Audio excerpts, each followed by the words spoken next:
viver a fé de meu Jesus é nossa esperança aqui. Ele é a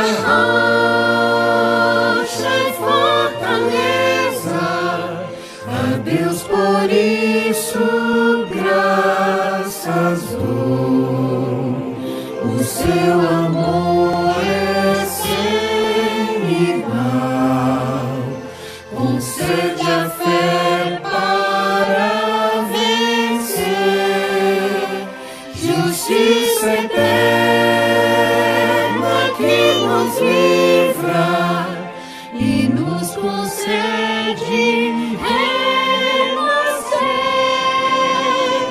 justificados pela fé, nós temos paz para com Deus por meio de nosso Senhor, por sua graça sim, eu salvo sou, justificados pela fé, nós temos paz para com Deus por meio de nosso Senhor, por sua graça sim, eu salvo sou.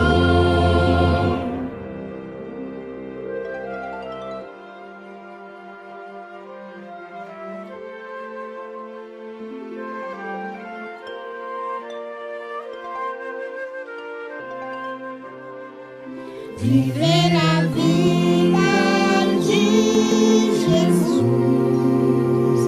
é a promessa que Ele fez.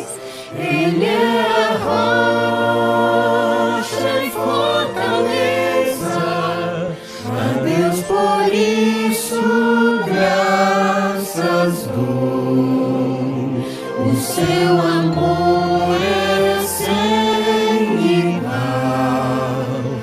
concede a fé para vencer,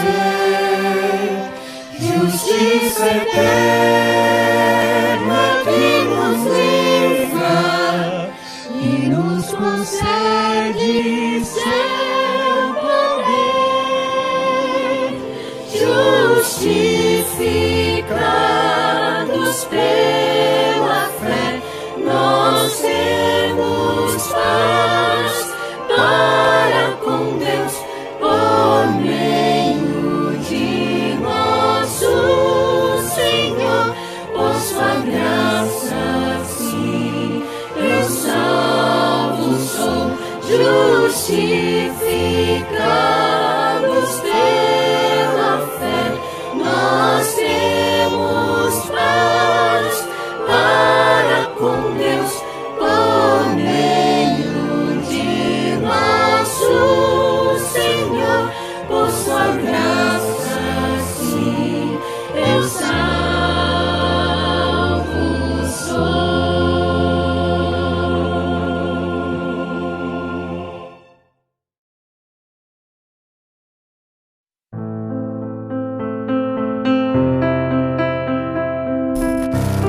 Bilhões de dólares gastos com recursos eletrônicos e gráficos nunca iluminarão a Terra com a glória de Deus.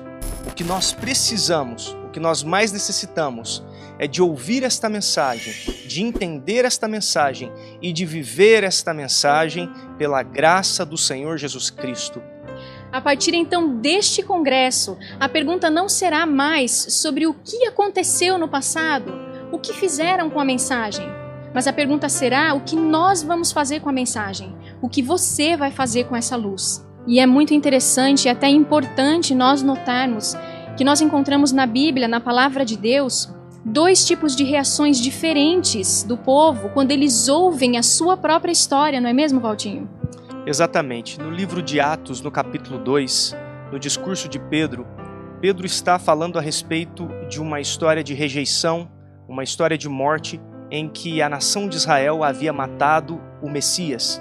Em determinado momento, nesse discurso, nesse sermão, ele fala a respeito do rei Davi e do descendente de Davi, aplicando a Jesus como este descendente e informando aqueles que ali ouviam que este Cristo havia ressuscitado de dentre os mortos e agora estava com o Pai assentado em seu trono. E no capítulo 2, no verso 37, nós lemos o seguinte: ouvindo eles estas coisas, compungiu-se-lhes o coração e perguntaram a Pedro e aos demais apóstolos: que faremos, irmãos? Então no verso 38, Pedro nos dá a resposta: arrependei-vos.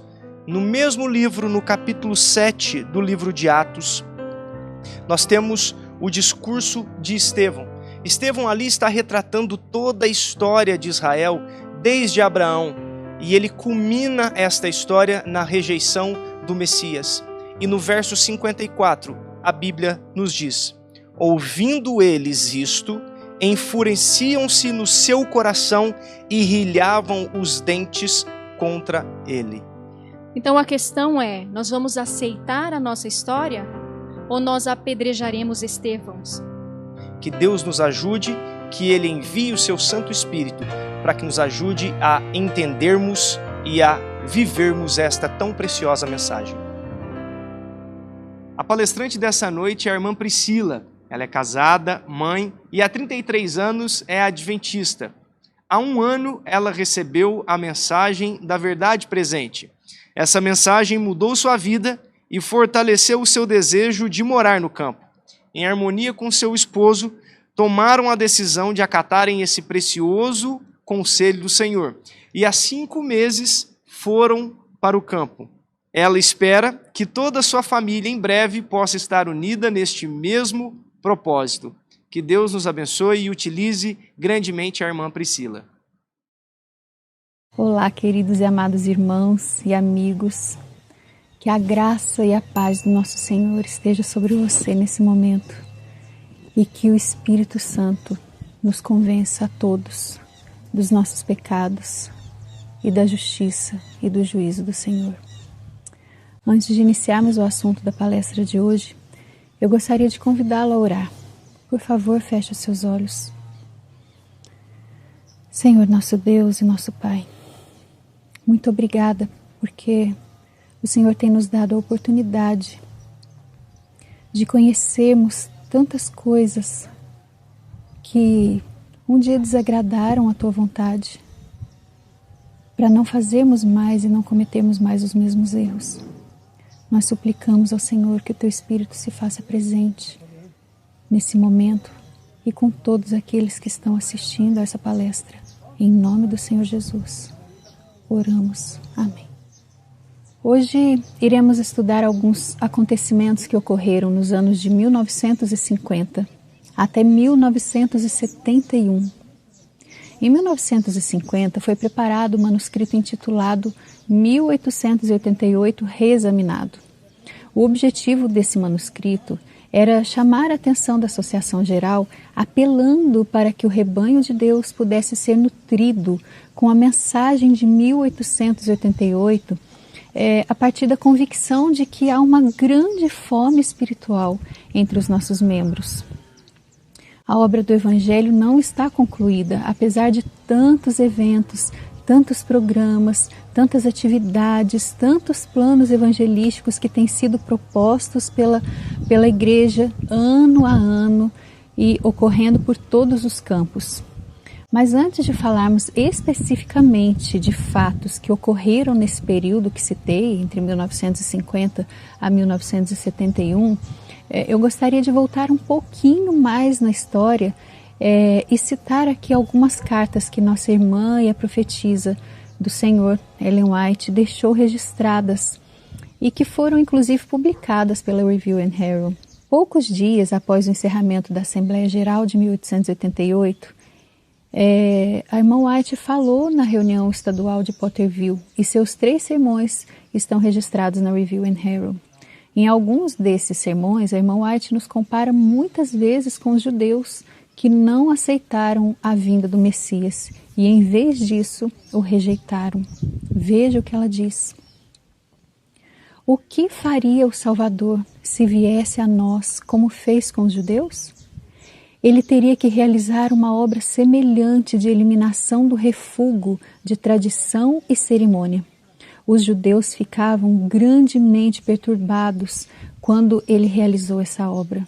A cegueira dos fariseus é uma ilustração de como as pessoas que reivindicam grande luz e conhecimento podem entender tão mal e interpretar erroneamente a obra de Deus. Verdades gloriosas têm sido sepultadas e ocultadas e têm se tornado deslustradas e sem atrativos pelo erro e superstição. Há muitos que colocam-se numa posição semelhante à dos judeus do tempo de Cristo e não dão ouvidos à palavra da verdade, porque suas mentes estão repletas de preconceito. Mas os que recusam a luz celestial serão rejeitados por Deus, tal como se deu com o seu antigo povo. Por que devem os ministros tornar a verdade impotente perante o povo em vista de carecer de vida e devoção espiritual por não estarem em ligação com Deus? Tende-vos desviado tanto dele que dificilmente ouvis o som de sua voz. As provações dos filhos de Israel e sua atitude pouco antes da primeira vinda de Cristo têm sido apresentadas a mim repetidamente para ilustrar a posição do povo de Deus em sua experiência antes da segunda vinda de Cristo. Como o inimigo procurou todas as ocasiões para assumir o controle das mentes dos judeus e hoje ele está procurando cegar as mentes dos servos de Deus para que eles não sejam capazes de discernir a preciosa verdade.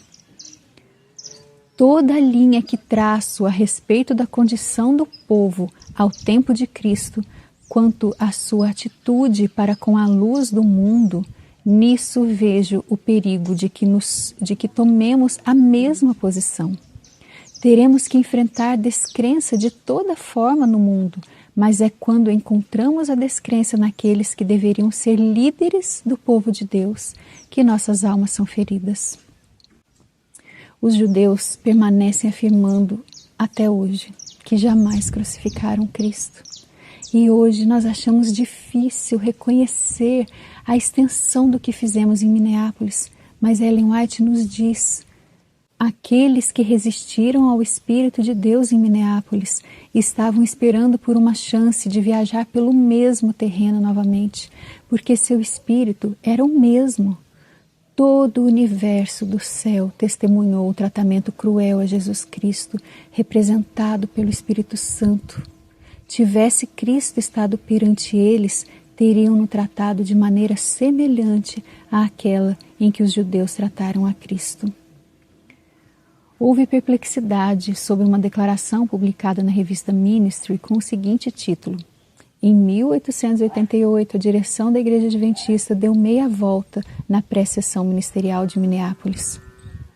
Mas a mensageira do Senhor, falando 14 anos após a conferência de 1888, havia dito completamente o oposto. Ela disse: fui instruída de que a terrível experiência da Assembleia de Minneapolis é um dos mais tristes capítulos da história dos crentes da verdade presente. E ela diz mais: eles pronunciavam em seu coração, alma e palavras, que essa manifestação do Espírito Santo era fanatismo e ilusão. Eles permaneceram como uma rocha, as ondas de misericórdia fluindo sobre eles e ao redor deles, mas repelidos por seus corações duros e perversos que resistiam à operação do Espírito Santo.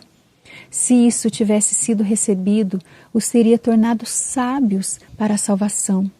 Homens mais santos, preparados para fazer a obra de Deus com habilidade santificada.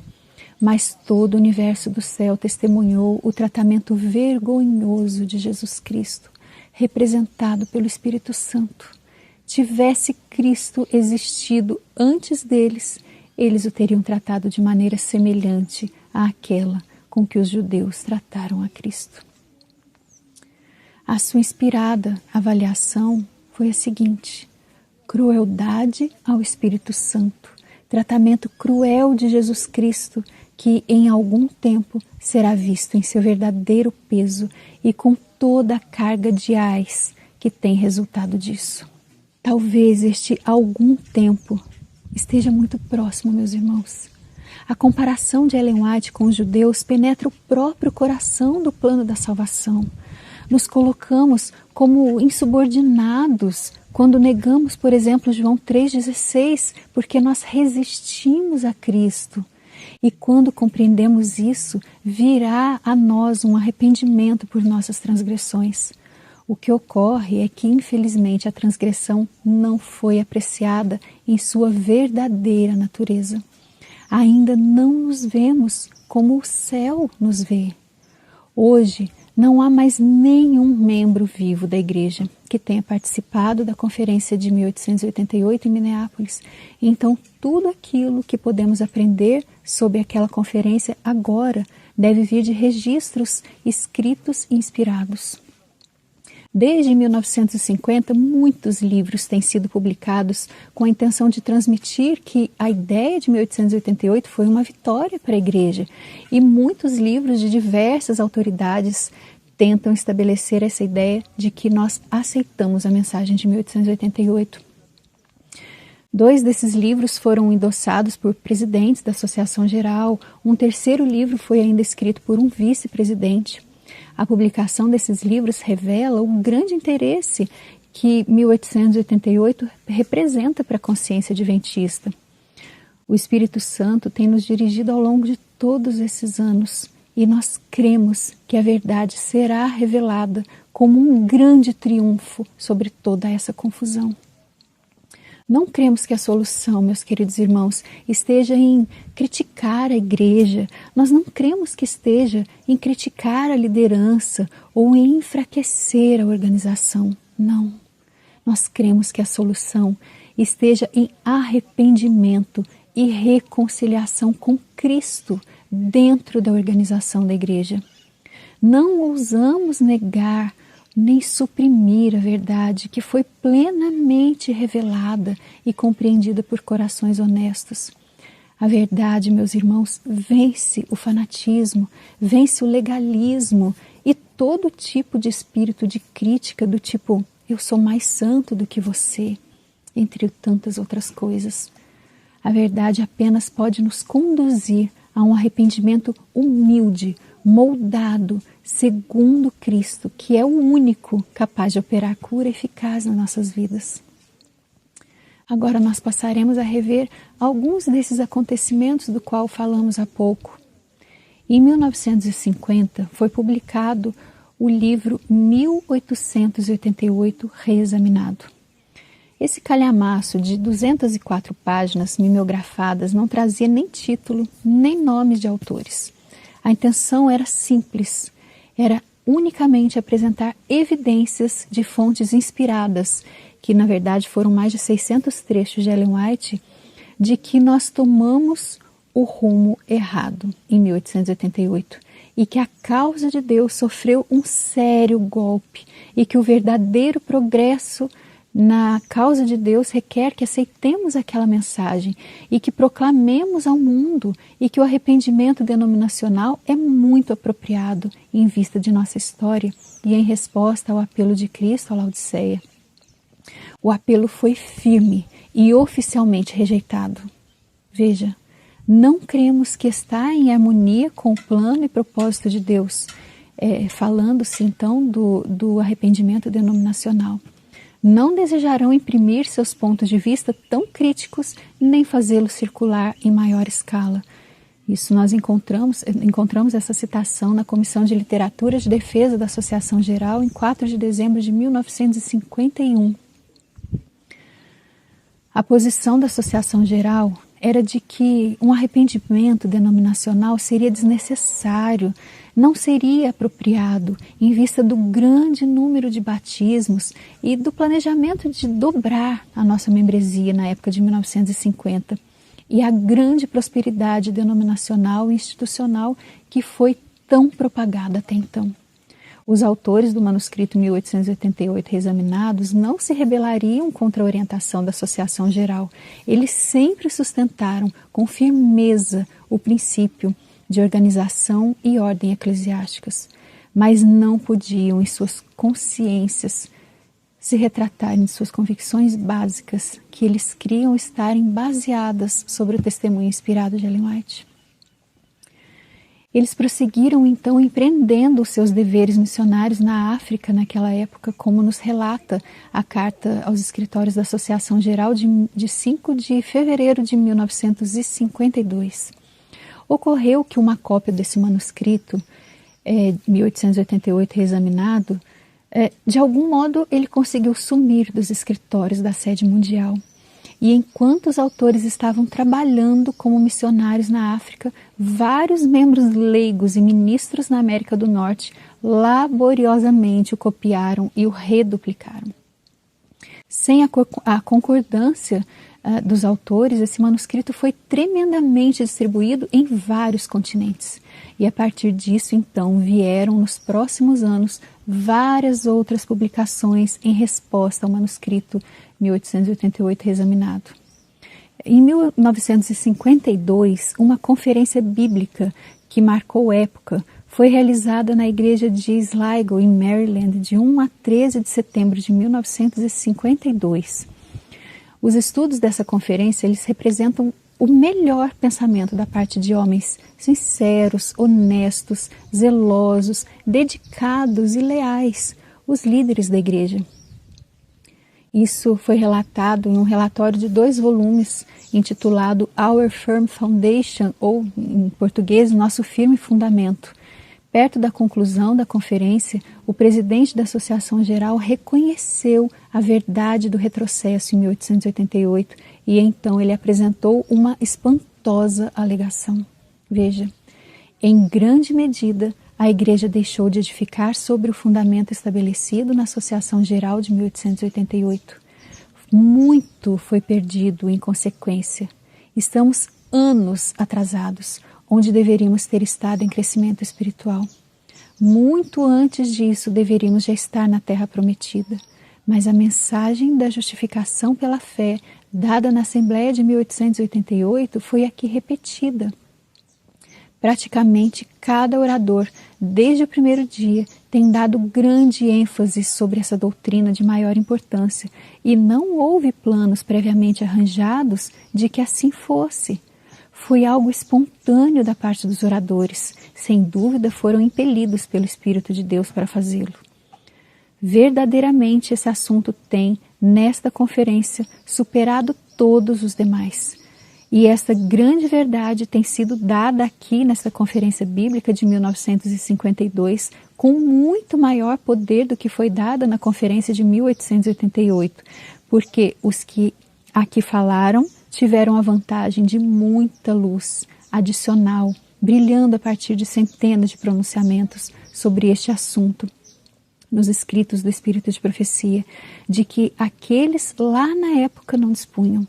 A pergunta não será mais qual foi a atitude de nossos obreiros e povo para com a mensagem de justificação pela fé transmitida em 1888? O que fizeram a respeito dela? Doravante, a grande pergunta deve ser: o que fizemos com a luz sobre a justificação pela fé, como proclamada na Conferência Bíblica de 1952? E ele novamente realça essa mesma reivindicação em suas considerações finais, dizendo: irmãos, destaquemos em todas as nossas reuniões com nossos obreiros a grande importância da mensagem que veio à Conferência de Minneapolis em 1888, a mensagem que tem sido repetida aqui nessas reuniões por todos os oradores nesta conferência. Essa conferência bíblica foi mantida mais de 65 anos atrás. O que se dizia dos oradores é que estavam em perfeita harmonia com a doutrina da justificação pela fé e alegaram que eles pregavam a mensagem mais clara, mais poderosamente do que os mensageiros de 1888 fizeram no início da chuva serôdia e alto clamor. Mas se isso foi verdade, a lógica é de que as mensagens de 1952 eram uma manifestação muito maior da chuva serôdia e do alto clamor de Apocalipse 18 do que havia então sido a mensagem de 1888. Além disso, as mensagens de 1952 foram plenamente aceitas, sem nenhuma oposição, seja oficialmente na Associação Geral ou no campo mundial. Se o que estava faltando, então, tragicamente em 1888, foi tão abundantemente suprido em 1952, não deveria a Terra ter sido iluminada naquela geração de 1952, com a glória da mensagem do alto clamor? Uma aceitação semelhante da mensagem de 1888, 60 anos antes, teria preparado um povo naquela geração para terminar a obra. Teria a tão esperada bênção vindo na geração de 1952 e ninguém ficou sabendo dela, meus irmãos. Quando nós estudamos com cuidado o relatório de 2 volumes, vem à tona um problema. Nenhum dos oradores reproduziu os motivos singulares ou essenciais da mensagem de 1888, nenhum deles. Naquela ocasião, os estudos dirigidos por Edward Heppenstall sobre os 2 concertos, o Velho Concerto e o Novo Concerto, estavam maravilhosamente em harmonia com a posição de 1888 e vários outros oradores nada disseram que contradiziam aquela mensagem. E não temos nenhuma dúvida de que todos ali eram homens sinceros, honestos, zelosos, dedicados, leais, e cada qual ofereceu as suas reflexões de forma muito bem pensada. Mas o problema é que a maioria, se não todos, deram evidência de que estavam sinceramente desinformados quanto ao real conteúdo da mensagem de 1888. Ninguém ofereceu evidência, ninguém ofereceu provas de que tinha dedicado um cuidadoso estudo das fontes originais daquela tão preciosa mensagem, que logicamente estava fora de discussão, meus queridos irmãos. Ninguém, aparentemente, viu qualquer diferença clara entre a mensagem de 1888 e a doutrina protestante popular de justificação pela fé. É triste reconhecer que a evidência de que os mensageiros de 1888, que Ellen White endossou, mensageiros esses, estamos falando de Waggoner e Jones, eram persona não grata nessa conferência. Era como se algum plano pré-arquitetado tivesse proibido qualquer reconhecimento daqueles mensageiros ou do conteúdo de sua mensagem singular, uma mensagem celestial. Os nutrientes essenciais estavam completamente ausentes nas mensagens de 1952 e eles não poderiam exercer o poder espiritual da mensagem de 1888 para o reavivamento e reforma. Sem dúvida, muitos bens vieram por meio daquela conferência, mas a chuva serôdia e o alto clamor não tiveram outro recomeço naquela ocasião. Naquele período, uma distribuição espontânea em larga escala do manuscrito 1888 reexaminado prosseguiu. E nos idos de 1958 foram levantados importantes questionamentos e dirigidas à Associação Geral por membros da Igreja no campo, e então levantaram outra reação. E como os membros insistiam em questionar a Associação Geral sobre questões levantadas no manuscrito 1888 reexaminado, a Associação Geral preparou uma nova resposta, que foi então disponibilizada à Igreja em setembro de 1958. Essa resposta, que foi disponibilizada à Igreja, foi intitulada A Further Appraisal of the Manuscript, ou Avaliação Adicional do Manuscrito 1888 reexaminado. Essa obra, ela se opunha com muito vigor ao 1888 reexaminado. Nós vamos ver qual foi a sua conclusão, e essa conclusão foi escrita depois do comprometimento da Igreja Adventista do Sétimo Dia com o ecumenismo no livro Questões sobre a Doutrina. Veja, é evidente que os autores revelaram considerável amadorismo tanto em pesquisa quanto no emprego de fatos. Há um padrão coerente por todo o manuscrito de empregar citações fora de sua real contextualização. A tese de 1888, reexaminado, é uma séria reflexão sobre a ética literária de seus autores, tendo-se demonstrado culpados de distorção de fatos e má aplicação de declarações do espírito de profecia. Os autores de 1888, reexaminado, produziram um manuscrito que é prejudicial à Igreja, depreciativo a seus dirigentes e aos indivíduos mal informados que possam vir a lê-lo. Quando os autores do manuscrito 1888 reexaminado leram a Further Appraisal, eles ficaram obviamente profundamente preocupados. Seriam culpados de empregar citações fora de sua real contextualização, distorção de fatos, produzindo um manuscrito que seria prejudicial à Igreja? Isso inspirou neles orações fervorosas, a fim de examinarem o coração e para avaliarem estudos adicionais das fontes que Ellen White empregou.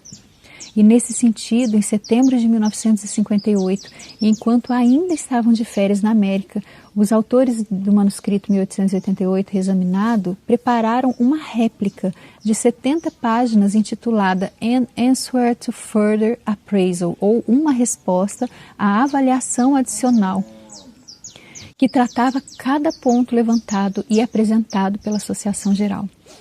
Os autores do manuscrito 1888 reexaminado haviam conseguido acesso a coleções particulares de muitos documentos de Ellen White que até então nem haviam sido publicados, documentos que permaneciam nas bibliotecas de pastores jubilados e que haviam conhecido Ellen White pessoalmente. Toda essa documentação que havia sido recentemente descoberta em apoio às suas teses foi incluída em sua resposta. O appraisal, então, foi retirado e não mais disponibilizado ao campo. Durante outros 4 anos, membros da igreja continuaram a fazer sérias perguntas. O appraisal havia dito em 1958 que pensava-se que o relatório de 7 anos passados, se referindo à Comissão de Literatura de Defesa lá de 1951, havia encerrado a questão. Mas parecia que a providência tomada pelo appraisal não estava sendo suficiente para dar um fim ao interesse por 1888. O Espírito Santo fez com que esse interesse se mantenha vivo até hoje e até que venha o arrependimento. Então, no ano de 1962, foi publicado um livro sobre 1888 por Ann F. Pease, com o nome Pela Fé Somente. O prefácio do presidente da Associação Geral declarava o seguinte: a Assembleia da Associação Geral de 1888 e a discussão de justificação pela fé naquele encontro tem sido variadamente comentada por um número de pessoas, especialmente em meses recentes. Tem até sugerido por uns poucos, de modo inteiramente equivocado, que a Igreja Adventista do Sétimo Dia desviou-se ao deixar de assimilar este grande ensino cristão fundamental. Este livro põe a questão em pratos limpos. O Dr. Pease é um erudito bastante competente e muito criterioso, e a Associação Geral apreciou muito o seu trabalho, mas há alguns problemas com o seu livro, devido à falha em considerar toda a era de 1888 de uma forma mais equilibrada. Em primeiro lugar, o livro quase deixa completamente de reconhecer a mensagem de 1888 pelo que ela é de fato, o começo da chuva serôdia do alto clamor, uma mensagem enviada para preparar um povo para a vinda de Cristo. Em segundo lugar, repetidamente se referem a 1888 como simplesmente a doutrina da justificação pela fé, igualada ao ensino protestante popular. Ele chega a garantir que os mensageiros de 1888, Waggoner e Jones, obtiveram essa mensagem de justificação pela fé a partir das doutrinas das igrejas protestantes populares daqueles dias. Mas os mensageiros, Jones e Waggoner, eles diziam que a obtiveram tendo apenas a Bíblia como a sua fonte. Em terceiro lugar, isso levanta a pergunta se as igrejas protestantes do período que abrangeu os anos de 1800 já possuíam a essência de nossa mensagem de 1888, então como poderia ser a terceira mensagem angélica em verdade? Onde está a singularidade de um evangelho adventista do sétimo dia para o qual a nossa igreja foi levantada para proclamar? Em quarto lugar, a Igreja Adventista do Sétimo Dia é representada nessa obra do Dr. Pise como tornando-se mais evangélica, apresentando uma obra de maior evangelismo com o passar dos anos, desfrutando um crescendo de ênfase sobre a justificação pela fé durante os últimos 40 anos. Permanece a pergunta, então, que tipo de justificação pela fé é esse? É o protestantismo popular, aquele que diz que Jesus encerrou a sua obra de salvação na cruz e então já estou salvo e não preciso obedecer aos seus mandamentos porque já estou salvo. Então, por que agora vivo somente pela graça de Jesus? Eu não preciso fazer mais nada. Ou é a mensagem de 1888 que nos chama ao arrependimento, à entrega completa da minha vontade a Cristo, confiando plenamente que Ele pode me dar forças para vencer todo e qualquer pecado em minha vida através dele?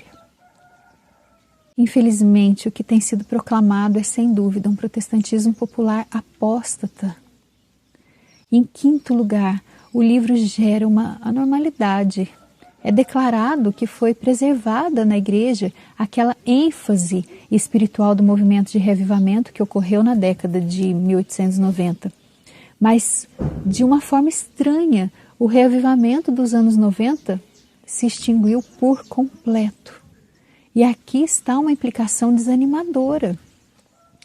Logicamente, esse ponto de vista nega, de uma forma bem velada, a profecia de Apocalipse 18, de 1 a 4, vamos ler o primeiro verso de Apocalipse 18. Depois destas coisas, a que coisas ele está se referindo? A mensagem do terceiro anjo, né?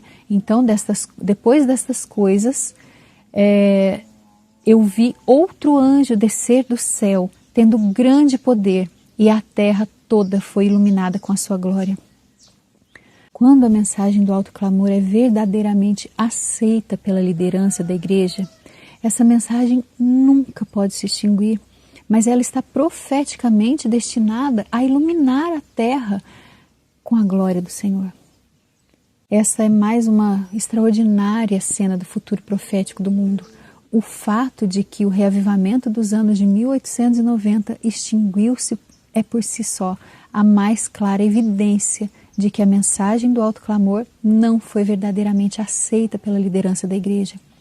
Isso precisa ficar claro, ou nós vamos nos deparar com a terrível perspectiva de que todo reavivamento genuíno estará igualmente destinado a extinguir-se, ainda que a mensagem seja aceita. Perguntas de membros da igreja continuaram a surgir, e então, no ano de 1966, outro livro a respeito de 1888 apareceu, e dessa vez ele foi escrito por A.V. Olson. Ele era vice-presidente da Associação Geral. Olson faleceu subitamente em 5 de abril de 1963 e ele deixou seu manuscrito virtualmente concluído nas mãos da mesa administrativa lá dos depositários White, que publicaram o seu livro de 320 páginas sob o título Through Crisis to Victory, através de crise à vitória, de 1888 a 1901. Ele foi sincero, profundamente zeloso e, mais uma vez, a intenção dele era combater conclusões desorientadoras sobre 1888. O prefácio declara ao leitor que os 13 anos entre Minneapolis 1888 e a Assembleia da Associação Geral de 1901 foram um período sobre o qual poderiam proferir a palavra vitória. Mas, novamente, há sérios problemas aqui. Primeiro, que esses 13 anos não foram marcados por vitórias, mas por uma infidelidade notável na administração da sede da igreja. Houve chamados proféticos para reforma, para reorganização, e houve também julgamentos do Senhor e incêndios desastrosos no sanatório de Battle Creek e também na Casa Publicadora. Esse incêndio veio, inclusive, após a declarada data da vitória de 1901. As inúmeras cartas de Ellen White da Austrália durante esse período indicam qualquer coisa, menos anos progressivos, se é que espiritualidade e fidelidade são importantes, e se a mensagem e a experiência de 1888 são um critério. Em segundo lugar, o livro tenta estabelecer uma base legal para provar que a mensagem de 1888 não foi oficialmente rejeitada, porque nenhuma ação foi tomada pelo voto dos delegados para aceitá-lo ou rejeitá-lo. Embora seja verdade que não há registro oficial de uma negativa votação em Minneapolis, o fato é que uma votação foi realizada e o boletim oficial de 1893 fala disso.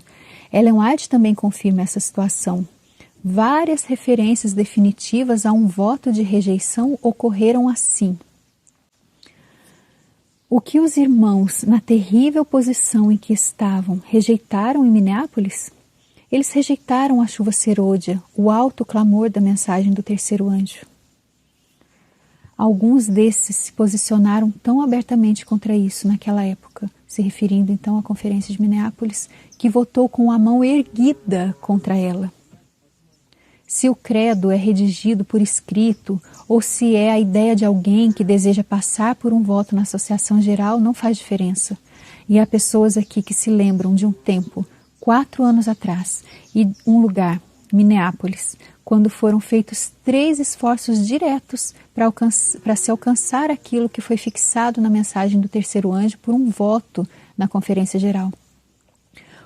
O que alguns criam, definam isso como marcos e em seguida votem para apoiar os marcos, quer saibam o que são esses marcos ou não, e então sigam em frente e cheguem a um acordo em guardar os mandamentos de Deus e muitas outras coisas que vocês farão. E isso estava para ser passado como justificação pela fé. Como nós temos visto, a própria Ellen White menciona um voto de rejeição, mas a sua referência a esse voto foi eliminada, infelizmente, na recente publicação do manuscrito 24 sobre 1888 no livro Mensagens Escolhidas, no volume 3. Em seu manuscrito 15 de 1888, ela demonstra uma forte preocupação com o erro dos irmãos em tentar forçar um voto tal, desafiando a história a pelo menos 6 modernas negações de um voto sendo tomado. Nós podemos ler isso em Testemunhos para Ministros, em prefácio pelos depositários dos escritos de Ellen White, através da crise à vitória, Movimento Predestinado, Os Anos Solitários, A Fé que Salva, são todas obras que podem falar a respeito desse fato. E seria razoável, então, indagar por que, após 3 esforços diretos para se obter um voto de rejeição registrado, a tentativa falhou. Por que nada foi registrado? A resposta é clara, do mesmo boletim de 1893. Completamente sozinha, Ellen White recusou deixar que se incluísse o voto nas atas. Veja o que ela diz. Não nos foi dito naquele tempo que o anjo de Deus declarara: não deis este passo, não sabeis o que é isso? Não posso tomar tempo para dizer-vos o que está nisso, mas o anjo tem dito, não o façais. O papado estava nisso, era isso o que o Senhor estava tentando nos dizer, nos levar a compreender. Há alguém nesta casa que ali estava naquele tempo, que não pode ver agora o que foi aqui, aquela ocasião? Assim, a única razão por que o voto não foi registrado é que Ellen White sabiamente o proibiu. E ela pediu, instruiu que não houvesse votos, porque aquilo poderia se tornar uma doutrina e eles estariam votando sem sequer compreender o conteúdo desse voto. Claramente, os delegados tinham a intenção de passar tal voto de rejeição àquela mensagem sem sequer compreender o que aquela mensagem queria dizer. E teria passado esmagadoramente, porque ela declarou em Minneapolis que, geralmente, o espírito e influência dos ministros que vieram a esta assembleia é descartar a luz. Nossos irmãos que ministram estão aqui somente para eliminar o Espírito de Deus do povo. Nessa assembleia, oposição antes que investigação é a ordem do dia. Se houvesse esse voto sido registrado, meus irmãos, teria ocorrido ali um suicídio da nossa denominação. Graças a Deus que ela nos salvou de nós mesmos naquela ocasião. O pastor Pise reconhece a força da oposição quase total. Ele diz, é provavelmente seguro dizer que Wagner e Jones não teriam tido a menor chance sem o apoio total dela. Sem o apoio direto da irmã White para os dois jovens pastores, Jones e Wagner, a sessão da Associação Geral teria votado oficialmente a condenação da mensagem. Outro problema em dizer que aqueles anos eram anos de vitória é que Olson minimiza o impacto da oposição de 1888, se referindo a um mero número de 33 obreiros envolvidos nisso de uma forma ou de outra. E que sugerir que houve um conluio e oposição organizada não é correto.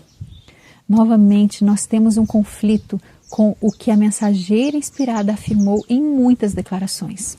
E isso também contradiz os relatórios de testemunhas visuais naquela ocasião. Nós veremos sobre essas testemunhas mais detalhadamente em algumas próximas palestras. Em quarto lugar, o livro conclui com um dilema doloroso e desanimador, sugerindo que a liderança e o ministério são fiéis, mas os leigos não são. Veja, pastores e evangelistas adventistas têm anunciado esta verdade vital de púlpitos de igreja e plataformas públicas, com corações incendiados pelo amor por Cristo, mas para muitos membros da igreja, a mensagem de justificação pela fé tem se tornado uma árida teoria. Eles têm negligenciado a luz, eles têm falhado, suas pobres almas estão desnudas e destituídas. Eles, em breve, serão rejeitados por seu Senhor. O fim lógico dessa tese é o conceito católico romano de uma hierarquia fiel e um lacaito infiel. O que quer dizer isso?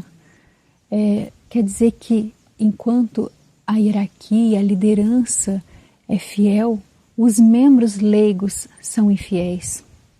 Um ministério fiel e leigos infiéis é uma afronta não somente ao povo de Deus hoje, mas de toda a história sagrada, e não oferece esperança para o futuro, senão um povo infiel sempre resistindo a uma hierarquia fiel, a uma liderança fiel. E isso não pode ser e não será. No ano de 1969, Norval Pise logo publicou uma complementação do seu primeiro livro, Pela Fé Somente. Essa complementação foi chamada de A Fé que Salva. A sua principal preocupação, mais uma vez, é 1888, e ali ocorrem mais problemas. Primeiro, que mais uma vez nós encontramos uma tentativa de fugir de qualquer reconhecimento do significado escatológico da mensagem de 1888 como o começo do autoclamor de Apocalipse 18. E em vez disso, o autor a representa como a herança comum dos grupos protestantes, velha luz em seu apropriado contexto, uma mera nova ênfase sobre justificação, o mesmo evangelho eterno pelo qual os cristãos têm sido salvos em todas as épocas. Parece não ter nenhum reconhecimento de uma verdade singular que constitui a terceira mensagem angélica, em verdade, nenhum conceito de sua relação especial com a purificação do santuário. Em segundo lugar, novamente é dito que a delegação de 1888 estava dividida de 3 maneiras, ficando assim implícito que a oposição não era séria, rebatendo então os que declaram que a denominação rejeitou a mensagem de justificação pela fé em 1888. O autor se escora na presunção de que nenhum voto registrado significa que nenhuma medida oficial foi tomada sobre esse assunto e que a maioria daqueles que deixaram de ver a luz em 1888 se arrependeu de sua cegueira e deu entusiástico apoio. A evidência para esse entusiástico apoio, porém, infelizmente faltou. Não há evidências de que houve um entusiástico apoio.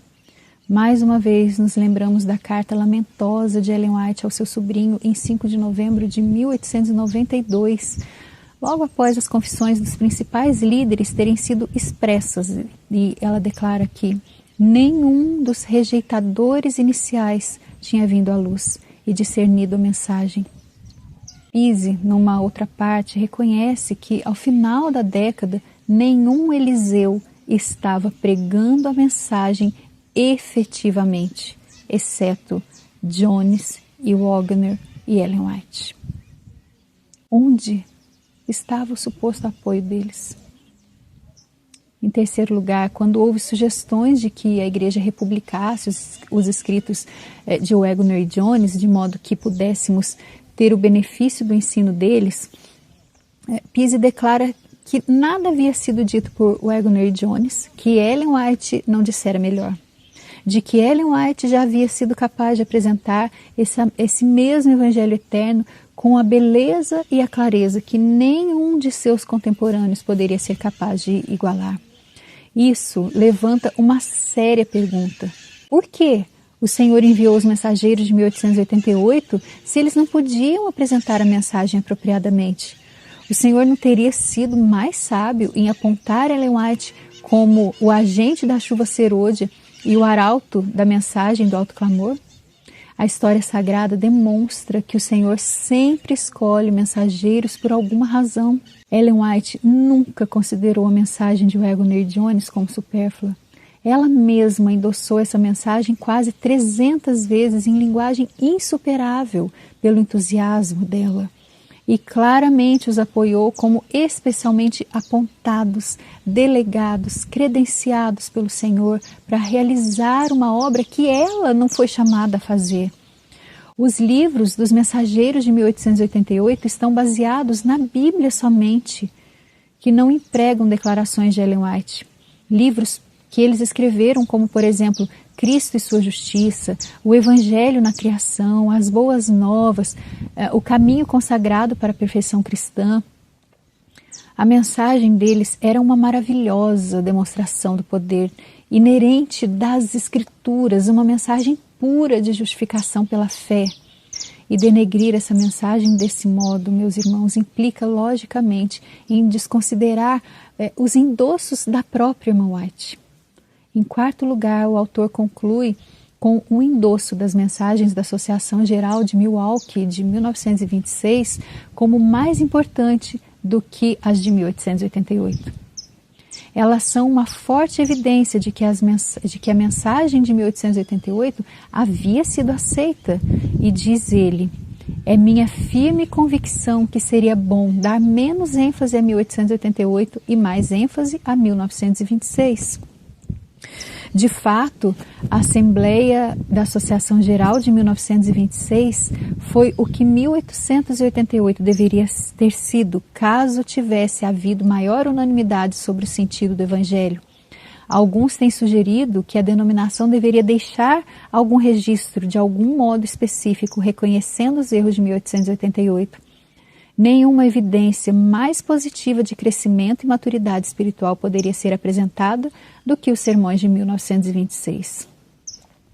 Mas, de fato, esse ponto de vista mergulharia a igreja em uma confusão, nós percebemos que ficou subentendido que, primeiro, as mensagens de 1926 foram maiores e mais importantes do que as mensagens de 1888, porque em 1926 houve mais unanimidade em relação à mensagem, que não houve oposição, como ocorreu em 1888. Segundo, mais de 70 anos tem se arrastado desde 1926, quando Ellen White declara que se a mensagem de 1888 tivesse sido aceita, a obra poderia ter sido completada dentro de poucos anos, e ela especifica exatamente 2 anos.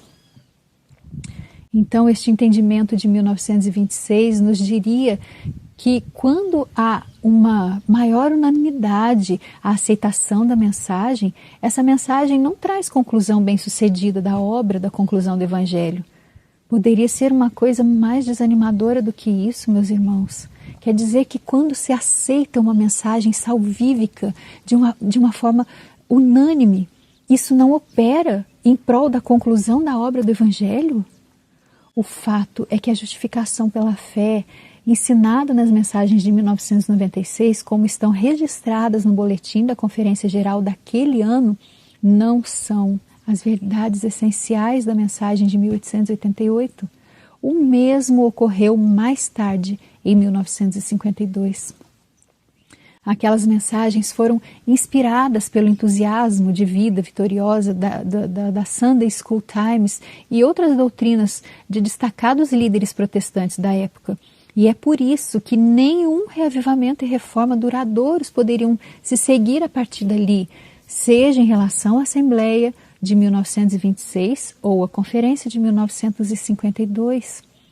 O relatório original da Comissão de Literatura de Defesa havia declarado que o livro de Norval Pise, o livro Pela Fé Somente, oferece toda a evidência de um esforço zeloso, diligente e exaustivo.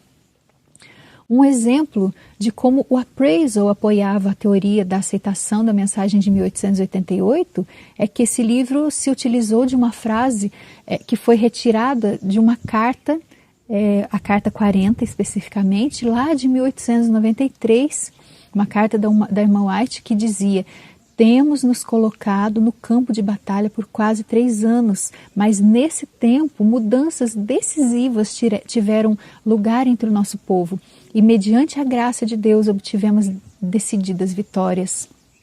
Nós podemos encontrar esse trechinho dessa carta lá no livro Appraisal, mas em 1983 a carta inteira foi divulgada pelos depositários de Ellen White de modo que todo o contexto pudesse ser visto. E a frase que havia então sido colocada no Appraisal ocorreu numa discussão do uso do queijo, de como o Dr. Kellogg comprou um estoque inteiro de queijo oferecido à venda numa mercearia de Macapá, e como os princípios de reforma de saúde obtiveram ali aceitação entre o nosso povo. O contexto não tem nada de relevante à mensagem de 1888 ou do acolhimento dessa mensagem por aqueles líderes. Os autores de 1888 reexaminado nunca declararam que toda a denominação rejeitou o começo da chuva serôdia. Eles apenas citaram a evidência de Ellen White de que a liderança é que a rejeitou e que, em grande medida, afastou essa mensagem da igreja, de modo que a denominação nunca teve uma apropriada chance de aceitá-la.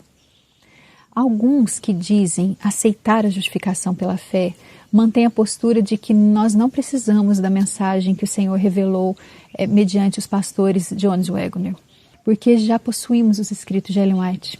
Mas há muitos problemas com relação a essa posição.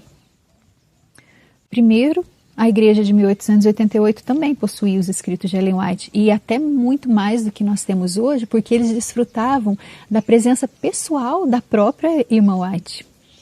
A irmã White declara que os seus escritos são a luz menor para conduzir-nos à luz maior, que é a Bíblia. Então, nesse caso, não há o que nós possamos encontrar nos escritos de Ellen White sobre justificação pela fé que nós já não tenhamos encontrado na Bíblia. Nós poderíamos chegar à conclusão também que nós não precisamos do Novo Testamento, porque tanto Jesus, quanto Paulo, quanto Pedro, Tiago e os outros demais autores do Novo Testamento, eles extraíram o seu entendimento de justificação pela fé de onde? Lá da justificação pela fé do Velho Testamento. E ninguém pode negar que eles entenderam muito bem. Bom, nós chegaríamos à conclusão de que nós não precisamos dos profetas maiores e nem dos profetas menores, porque Abraão foi justificado pela fé e ele se tornou o pai de todos os que creem, quando nada conhecia, além de Gênesis de 1 a 11. Meus irmãos, isso só nos mostra que todo esse raciocínio é absurdo. A única conclusão lógica que nós podemos chegar é que nós precisamos de toda a luz que o Senhor julga adequado nos enviar. Ellen White nunca reivindicou que foi enviada a proclamar a chuva serôdia ou a mensagem do alto clamor, mas ela reconheceu essa mensagem na apresentação de Jones Waggoner. É impossível aceitar Ellen White genuinamente e não aceitar o seu endosso da mensagem de 1888 como proclamada por Jones Waggoner durante o tempo de seus endossos. O que precisa ficar muito claro para nós, meus irmãos, é que se a mensagem de 1888, aquela genuína mensagem que foi apresentada por Jones Waggoner, tivesse sido aceita naquela conferência ou nas próximas, a glória do Senhor já haveria de ter enchido a terra, como nos diz Apocalipse 18, de que o alto clamor já teria sido dado e que Jesus, enfim, já poderia ter regressado. Mas nós continuamos no deserto após 133 anos, meus irmãos. Nós continuamos peregrinando 133 anos após a mensagem pura e singular de 1888. Meus amados irmãos, não nos demoremos mais tempo nessa terra. Veja o que a irmã White nos diz em Parábolas de Jesus, na página 69.